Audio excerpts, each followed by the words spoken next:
18 मई 2017 यह दिन मध्य प्रदेश के गुना में रहने वाले 17 साल के हेमंत और उसके परिवार के लिए सामान्य नहीं था। उस दिन हेमंत अपने पिता से 40,000 रुपये लेकर एक सेकंड हैंड बाइक खरीदने के लिए घर से निकला था। बाइक की डील पहले ही तय हो चुकी थी और अब वह पैसे लेकर अपने दोस्तों के साथ बाइक लेने गया था। लेकिन जब हेमंत काफी देर तक घर वापस नहीं लौटा तो परिवार में चिंता का माहौल बन गया। हेमंत के पिता अंतर सिंह ने बार बार उसके मोबाइल पर फोन किया, लेकिन हर बार फोन बंद मिला। यह देखकर उनकी चिंता और बढ़ गई। आखिरकार वह गुना पुलिस स्टेशन पहुंचे और पूरी बात पुलिस को बताई। अंतर सिंह की बात सुनने के बाद पुलिस को लगा कि शायद हेमंत अपने दोस्तों के साथ कहीं मस्ती या पार्टी करने चला गया होगा। उन्हें लगा कि वह बाइक खरीदने के बाद खुद ही घर लौट आएगा, लेकिन ऐसा नहीं हुआ। अगले ही दिन अंतर सिंह के फोन पर हेमंत के नंबर से कॉल आया। फोन करने वाला हेमंत नहीं बल्कि कोई और था। उस अजनबी ने धमकी भरे लहजे में कहा, अगर तुम अपने बेटे को जिंदा देखना चाहते हो तो जल्दी से 50 लाख रुपए का इंतजाम करो और इस बात की खबर किसी को भी नहीं होनी चाहिए। अंतर सिंह ने घबराते हुए कहा, ठीक है, मैं किसी को नहीं बताऊंगा और जल्द ही 50 लाख का इंतजाम करूंगा। लेकिन जैसे ही फोन कटा वह तुरंत पुलिस स्टेशन पहुंच गए और पुलिस को सारी बात बताई। अब यह मामला एक 17 साल के नाबालिग के अपहरण का बन चुका था। पुलिस ने तुरंत हेमंत की तलाश शुरू कर दी। हर कोशिश के बावजूद हेमंत का कोई सुराग नहीं मिला। लेकिन 2 दिन बाद पुलिस स्टेशन में एक अनजान व्यक्ति का फोन आया। उसने बताया कि पटेल नगर इलाके में रेलवे लाइन के पास पुलिया के नीचे एक लड़के का शव पड़ा है। शव बुरी तरह जला हुआ था। इस खबर से पुलिस सतर्क हो गई। उन्हें लगा कि शायद यह शव उसी लापता लड़के हेमंत का हो सकता है। लेकिन जब पुलिस घटनास्थल पर पहुंची और शव की पहचान कराई तो पता चला कि वह शव हेमंत का नहीं था बल्कि उसके दोस्त रतिक का था। यह खबर सुनकर सभी हैरान रह गए। अब मामला और उलझ गया था। हेमंत का अपहरण हुआ था, लेकिन 2 दिन बाद जला हुआ शव उसके दोस्त रतिक का मिला। पुलिस के सामने एक नया सवाल खड़ा हो गया, आखिर हेमंत कहाँ है और रतिक की हत्या किसने और क्यों की? यही वह मोड़ था जिसने इस मामले को और जटिल बना दिया और पुलिस को गहरी उलझन में डाल दिया। पुलिस भी इस मामले को लेकर बेहद हैरान थी। आखिर यह सब किसने किया और इसके पीछे का असली मास्टरमाइंड कौन था?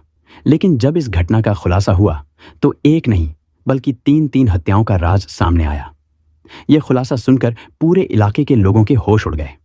इस कहानी की शुरुआत होती है 5 नाबालिग दोस्तों से, हेमंत, लोकेश, रतिक, संस्कार और हनी दुबे। ये पांचों बहुत अच्छे दोस्त थे। वे हर काम में एक दूसरे का साथ देते और एक दूसरे की मदद करते।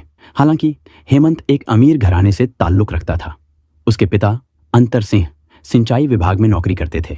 मामला तब बिगड़ना शुरू हुआ जब हेमंत 40,000 रुपये लेकर घर से अपने दोस्तों के साथ बाइक खरीदने के लिए निकला, लेकिन फिर कभी वापस नहीं लौटा।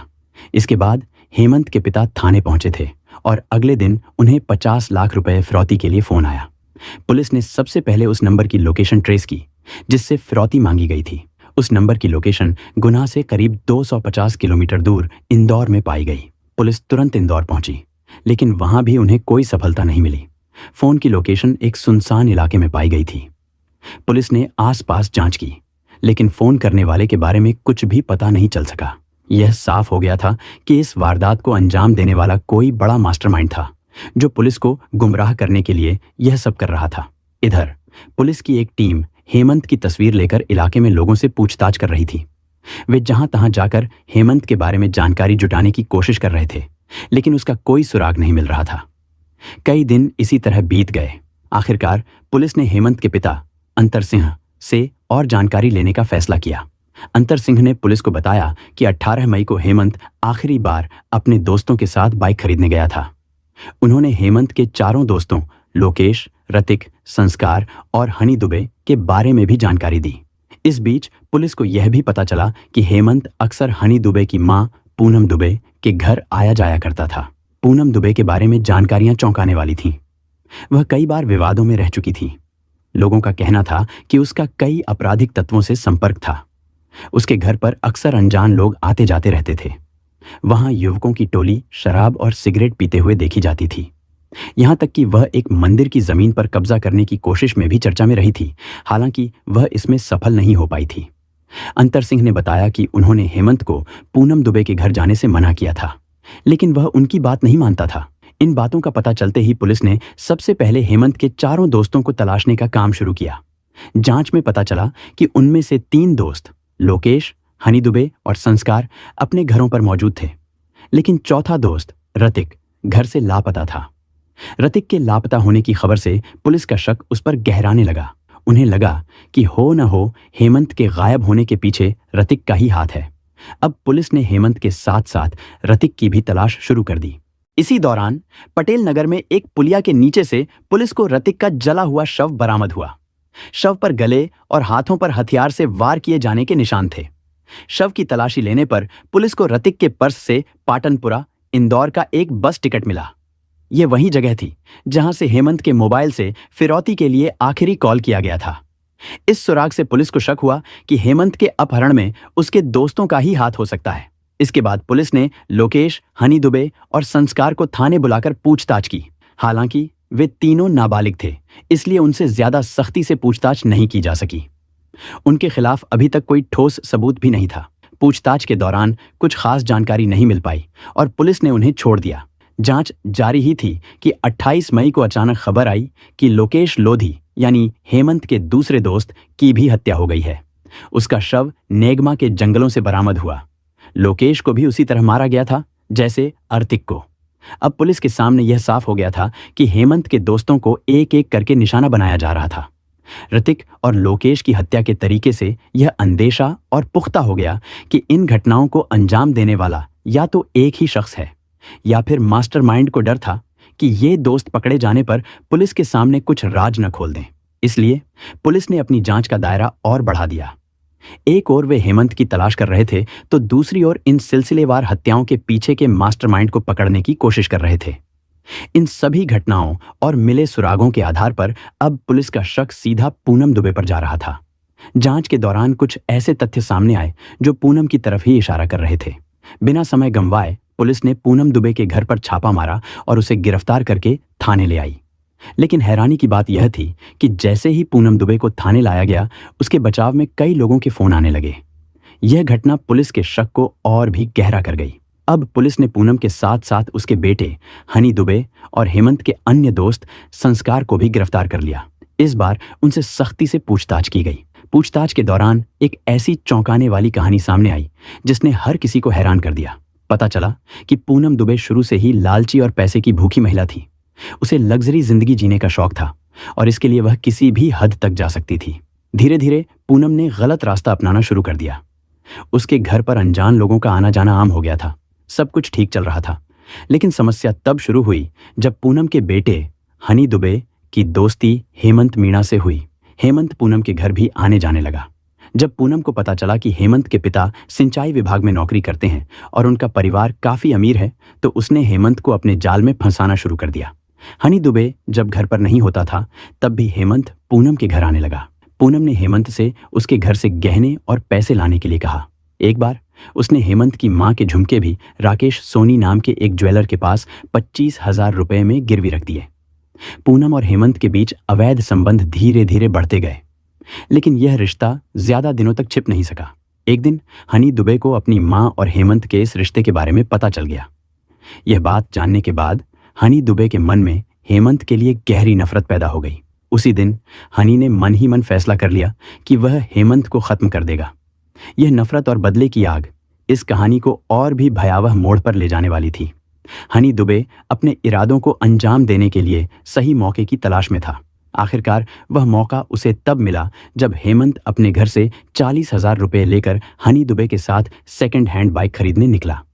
हनी दुबे ने हेमंत से छुपकर अपने बाकी दोस्तों को भी मोटरसाइकिल खरीदने की पार्टी के बहाने नेगमा के जंगलों में बुला लिया। वह खुद हेमंत के साथ अपनी स्कूटी से वहां पहुंचा। जंगल में पहुंचकर उन्होंने बियर पार्टी शुरू की। हालांकि उस समय उनका एक दोस्त संस्कार वहां मौजूद नहीं था। हनी दुबे ने हेमंत के पास मौजूद 40,000 रुपए का लालच देकर अपने दोनों दोस्तों ऋतिक और लोकेश को भी अपने खतरनाक प्लान में शामिल कर लिया। इसके बाद हनी दुबे ने मौका पाकर एक बियर की बोतल उठाई और हेमंत के सिर पर जोर से दे मारी। बोतल टूट गई और हेमंत को गंभीर चोट लगी। इससे पहले कि हेमंत कुछ समझ पाता, हनी ने टूटी हुई बोतल से उसके ऊपर कई वार कर दिए। हेमंत जमीन पर गिरकर तड़पने लगा। इसके बाद हनी दुबे ने हेमंत की जेब से 40,000 रुपये निकाल लिए। उन पैसों को हनी ने अपने दोस्तों के बीच बांटा, जिसमें आधे से ज्यादा पैसे खुद रख लिए और बाकी ऋतिक और लोकेश को दे दिए। हेमंत के पास मौजूद 2 मोबाइल फोन भी हनी ने अपने पास रख लिए और उन्हें स्विच ऑफ कर दिया। हेमंत की सांसें थम चुकी थीं। पहचान छुपाने के लिए उन्होंने उसके शव पर पेट्रोल डालकर आग लगा दी और फिर वहां से भाग गए। घर लौटने के बाद हनी ने अपनी मां पूनम दुबे को सारी बात बता दी। पूनम दुबे एक चालाक और लालची महिला थी।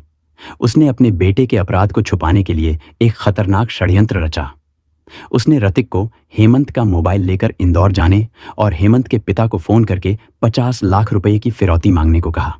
पैसों के लालच में ऋतिक ने ऐसा ही किया। हालांकि अब सवाल यह था कि ऋतिक का कत्ल किसने किया।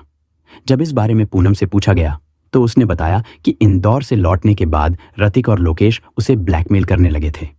उन्होंने धमकी दी कि अगर उन्हें फिरौती की रकम का हिस्सा नहीं दिया गया तो वे पुलिस को सब कुछ बता देंगे। पूनम ने उन दोनों को रास्ते से हटाने का प्लान बनाया। 25 मई को हनी दुबे और संस्कार ने लोकेश को पैसे देने के बहाने अपनी एक्टिवा से नेगमा की ओर ले गए। रास्ते में नानाखेड़ी पेट्रोल पंप पर उन्होंने लोकेश से ही कोल्ड ड्रिंक की एक खाली बोतल में 2 लीटर पेट्रोल मंगवाया। इसके बाद नेगमा के स्टॉप डैम के पास ले जाकर खुखरी से हमला करके लोकेश का कत्ल कर दिया।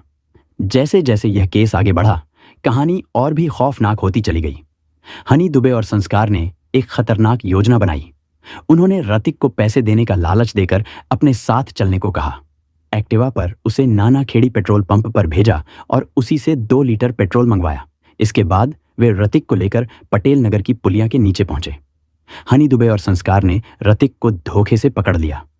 एक चादर से उसका गला घोंट दिया और उसके सिर पर पत्थर से वार कर उसकी जान ले ली। फिर पहचान छुपाने के लिए उसकी लाश पर पेट्रोल डालकर आग लगा दी। यह दूसरी बार था जब इन दरिंदों ने इतनी बेरहमी से किसी की जान ली। इधर हेमंत के परिजनों ने पहले ही पुलिस पर लापरवाही का आरोप लगाया था। सवाल यह उठ रहा था कि जब आरोपी पहले दिन से ही पुलिस की नजर में थे तो फिर क्यों पुलिस ने उनसे सच उगलवाने में देरी की। इसी दौरान 2 हत्याएं हो चुकी थीं। ऋतिक और लोकेश की हत्या से पहले ही हनी दुबे और संस्कार ने हेमंत को भी बेरहमी से मार डाला था। इस पूरे मामले में पुलिस की भूमिका संदिग्ध मानी जा रही थी, लेकिन मामला यहीं खत्म नहीं हुआ। पूनम दुबे ने पुलिस को एक और चौंकाने वाला खुलासा किया। उसने कहा कि अगर वे पकड़े नहीं जाते तो संस्कार को भी खत्म कर देते। संस्कार ही वह आखिरी गवाह था जो उनके सारे गुनाहों का राज जानता था। आखिरकार हनी दुबे और संस्कार की निशानदेही पर पुलिस ने हेमंत और लोकेश के शव बरामद कर लिए। सबूत और गवाहों के आधार पर सेशन कोर्ट ने इस जघन्य अपराध को रेयरेस्ट ऑफ रेयर केस मानते हुए अपना फैसला सुनाया। पूनम दुबे, हनी दुबे और संस्कार को आजीवन कारावास की सजा दी गई। यह भारतीय न्याय व्यवस्था का ऐसा पहला मामला था जिसमें एक नाबालिग को उम्र कैद की सजा सुनाई गई। हनी दुबे को 3 दोस्तों की हत्या और सबूत छिपाने के आरोप में दोषी पाया गया। दोस्तों, इस घटना को सुनाने का उद्देश्य किसी का दिल दुखाना या किसी को परेशान करना नहीं है। इसका मकसद आपको जागरूक करना और सतर्क करना है। आप इस घटना के बारे में क्या सोचते हैं? अपनी राय हमें कमेंट बॉक्स में जरूर बताएं। अगर आपको हमारी मेहनत पसंद आई हो तो इस वीडियो को लाइक और शेयर करें। और अगर आपने अब तक हमारे चैनल को सब्सक्राइब नहीं किया है तो अभी कर लें। धन्यवाद।